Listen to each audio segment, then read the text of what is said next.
सरना और युवराज स्वर्णसेन नाविक के पिता के मना करने के बावजूद भी उस रास्ते पर चल दिए थे जहाँ पर बड़ी गहरी खाई थी।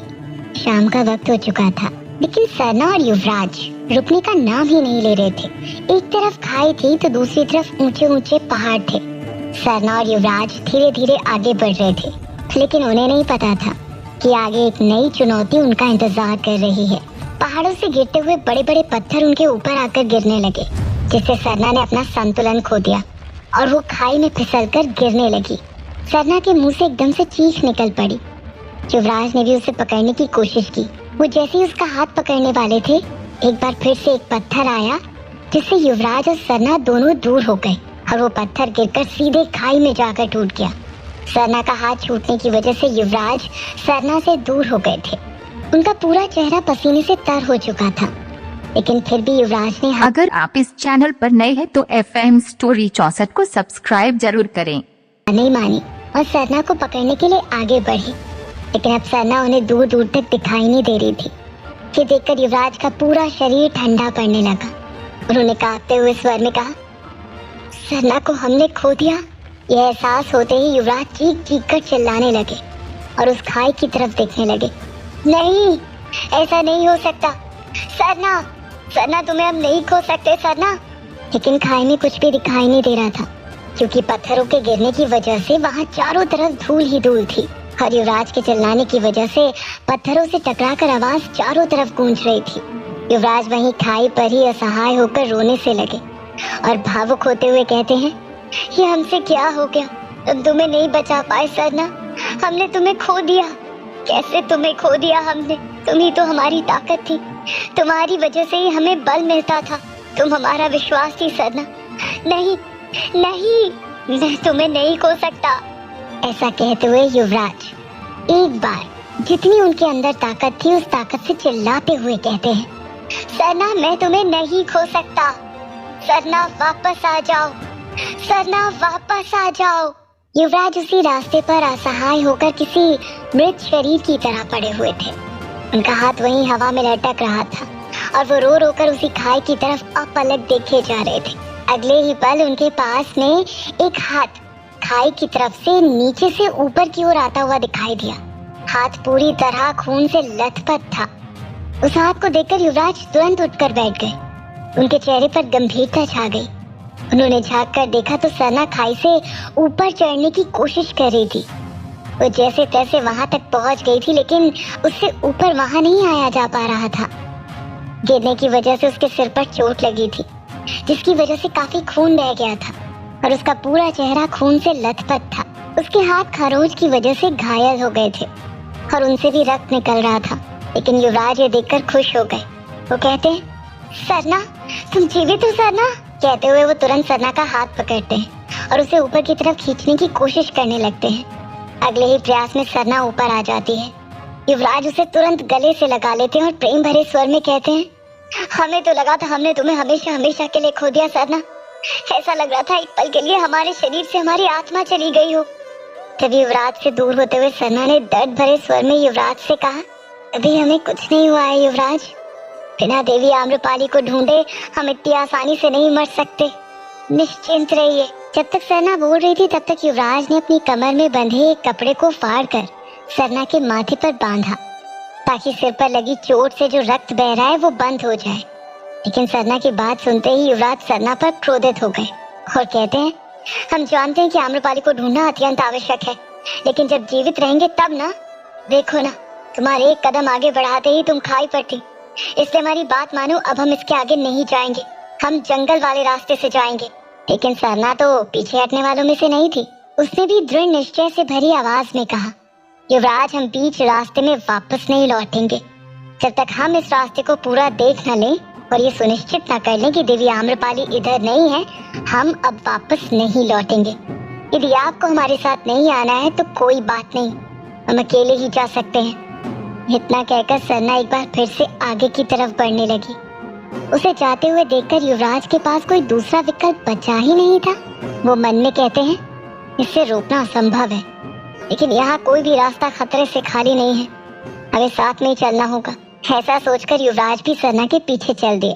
वहीं कबीले में अगले दिन सुबह होते ही आम्रपाली एक बार फिर नई उम्मीद लेकर कबीले वालों के बीच जा पहुंची। वो कबीले वाले भी रोजमर्रा की तरह सुबह के कामों में व्यस्त हो गए थे। उन सबको ध्यान से देखते हुए आम्रपाली ने सोचा कि हमें इन्हें अपने करीब लाना है तो पहले इनके मन को जानना होगा। आखिर ये लोग चाहते क्या हैं, इन्हें पसंद क्या आता है। अब इतने बड़े घने जंगल के बीचों बीच रहते हैं, बाहरी दुनिया को तो ये समझ भी नहीं पाते होंगे। तो चलो हम ही इन्हें समझने की कोशिश करते हैं। इतना कहकर आम्रपाली ने सबसे पहले पूरा कबीला घूमने और उनके तौर तरीके समझने की कोशिश करने का निर्णय लिया और फिर वो चल पड़ी। त्रिवेणी की नजर आम्रपाली पर ही थी। कल भी वो उस पर नजर रख रही थी। उसने जाकर सबसे पहले मुखिया को ये बताया कि कबीले वाले आज भी आम्रपाली से बात नहीं कर रहे और आम्रपाली आज उनसे बात नहीं कर रही, बल्कि बीती शाम आम्रपाली ने उनसे बात करने की कोशिश भी की थी, लेकिन उन लोगों ने आम्रपाली को डराकर उसे फटकार लगा दी और अब आम्रपाली अकेले घूम रही है। त्रिवेणी जब ये बात मुखिया के घर पर उसे बता रही थी तो वहीं भैरव भी था जो कि उसकी बात सुन रहा था। जैसे उसे पता चला कि आम्रपाली अकेले ही पूरा कबीला घूम रही है तो वो तुरंत घर के बाहर निकल गया। वहीं कबीले को काफी देर तक देखने परखने के बाद वो एक बुढ़िया के घर के पास पहुंची। इसका घर पूरी तरह से अस्त व्यस्त पड़ा था। घर के बाहर चारों तरफ गंदगी फैली हुई थी। वहां से अजीब तरह की गंध भी आ रही थी। इस दौरान त्रिवेणी आम्रपाली के साथ ही थी। आम्रपाली ने उस घर की तरफ इशारा करते हुए पूछा, ये कैसा घर है, यहाँ सफाई क्यों नहीं है? त्रिवेणी ने उससे कहा, इसे नजरअंदाज करो अमृता, यहाँ एक बुढ़िया रहती है जो अपनी अंतिम सांसें गिन रही है। ये सुनकर आम्रपाली ने कहा, भले ही वो अपनी अंतिम सांसें गिन रही हूँ, लेकिन इसका मतलब ये तो नहीं कि वो मर चुकी हैं। जब तक उनकी सांसें चल रही हैं, कुछ पल के लिए ही सही, अगर वो सुकून की सांसें ले पाती हैं तो इससे बड़ा पुण्य और कुछ नहीं हो सकता। त्रिवेणी उसकी बात नहीं समझ पाई। उसने असमंजस में आते हुए पूछा, तो तुम कहना क्या चाहती हो और क्या करना चाहती हो? आम्रपाली ने सकारात्मक भाव के साथ कहा, सेवा, एक ऐसे व्यक्ति की जिसे हमारी सख्त आवश्यकता है। यदि हम सेवा करेंगे तो हमारी होने वाली संतान के अंदर भी सेवा भाव की भावना जागृत होगी, इसलिए हमें ये करने दो।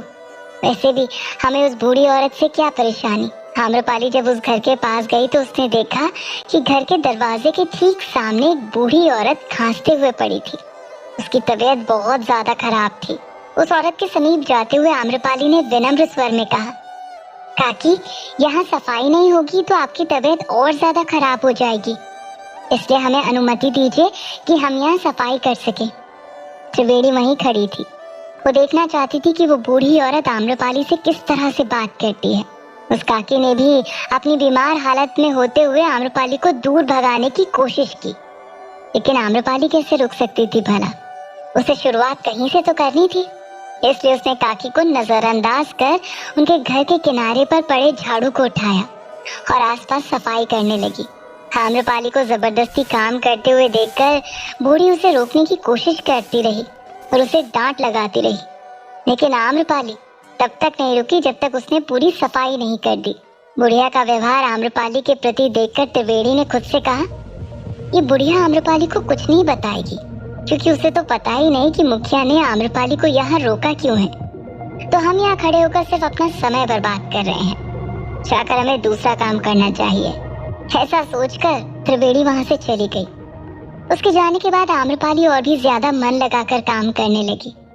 सफाई करते हुए एक मधुर सी धुन उसके मन में आने लगी और वो कृष्ण का भजन गुनगुनाने लगी। गुनगुनाते हुए भजन उसके मुख से निकलने लगा। उसे खुद भी नहीं पता चला और आसपास के लोग उसका भजन सुनकर मोहित होने लगे और धीरे धीरे उस झोपड़ी के आसपास भीड़ लग गई। आम्रपाली को काम करते हुए देखकर सब आश्चर्यचकित थे। काकी भी अब शांत थी।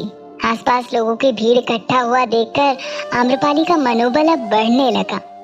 इसके बाद आम्रपाली ने एक टोकरी में कुछ फूल जो जमीन पर गिर गए थे उसे इकट्ठा कर लिए। उसने उसे लाकर आंगन के बीचों बीच रखा और एक सुंदर सी रंगोली बना दी और उसने एक सुंदर सा स्वास्तिक भी बनाया। ये देखकर वहाँ की औरतें प्रभावित हुई और उसके पास जाकर ऐसे देखने लगे जैसे वाकई में ये सब उनके लिए एकदम नया और आश्चर्यजनक हो। उन सबको अपने करीब आते हुए देखकर आम्रपाली अंदर ही अंदर अब खुश हो रही थी। उसने मन में कहा, चलो कम से कम हमारा ये कार्य तो सिद्ध हुआ। आम्रपाली अपनी जगह पर खड़ी हुई और गौशाला की तरफ बढ़ गई। उसे गौशाला की तरफ जाते हुए देखकर कबीलेवासी अचरज भरी नजरों से उसे देखने लगे। सबके मन में यही चल रहा था कि अब ये आगे क्या करने वाली है। कबीले में एक गौशाला भी थी जहाँ पर गाय और बछड़े साथ में बकरियां भी पाली जाती थी, लेकिन उनका सिर्फ एक ही उपयोग था, उनके दूध का उपभोग करना और फिर अपने देवता को भोजन चढ़ा देना। गौशाला के पास कुछ तुलसी के पौधे भी लगे हुए थे। आम्रपाली उन्हें जड़ से उखाड़कर आराम से अपने साथ लेकर आ गई और काकी के घर के पास रखे छोटे से घड़े के आकार के बर्तन पर मिट्टी भरकर उन्हें लगाने लगी। सब उसे ऐसे देख रहे थे मानो उस तुलसी को लगाने के बाद कोई जादू होने वाला हो। आम्रपाली ने उन सबसे कहा, ये तुलसी का पौधा है। हमारे यहाँ तुलसी को देवी माना जाता है। जिस तरह आप भेड़ियों को देवता मानते हैं, वैसे हमारे यहाँ तुलसी माता को देवी मानकर इनकी पूजा की जाती है। मान्यता है कि ये जिस स्थान पर होती है वहाँ के आसपास का क्षेत्र शुद्ध और प्रफुल्लित रहता है और सांस लेने में आसानी होती है। अपनी बात खत्म करने के बाद आम्रपाली ने उसमें थोड़ा सा पानी और डाल दिया। सब औरतें हैरानी के साथ उसे देख रही थी। वहीं भैरव भी छुपकर आम्रपाली को देख रहा था। लोगों को आम्रपाली की तरफ आकर्षित होते हुए देखकर वो तुरंत वहाँ से भूरा, जो कि उस दिन आम्रपाली को डरा रहा था, उसके पास गया। उस वक्त भूरा बांस की लकड़ियों से रस्सी गूंथने का काम कर रहा था। उसके पास आकर भैरव ने कहा, चलो ये सब बाद में करना, पहले हमारा कार्य करना है तुम्हें। भैरव को देखकर भूरा ने उसके सामने सिर झुकाया और कहा, कैसा कार्य मुखिया जी? तो भैरव ने कहा, उस अमृता को सबक नहीं सिखाना, उसकी वजह से तुम्हें बाबा ने डांटा था। अमृता के बारे में सुनकर भूरा को याद आया कि उस दिन वो उसे डरा रहा था, तो किस तरह भैरव के पिता यानी कबीले के मुखिया ने उसे डांटा था। ये सोचकर भूरा कहता है, बताइए क्या करना है? वैसे भी हमें ये सब करने में मजा आता है।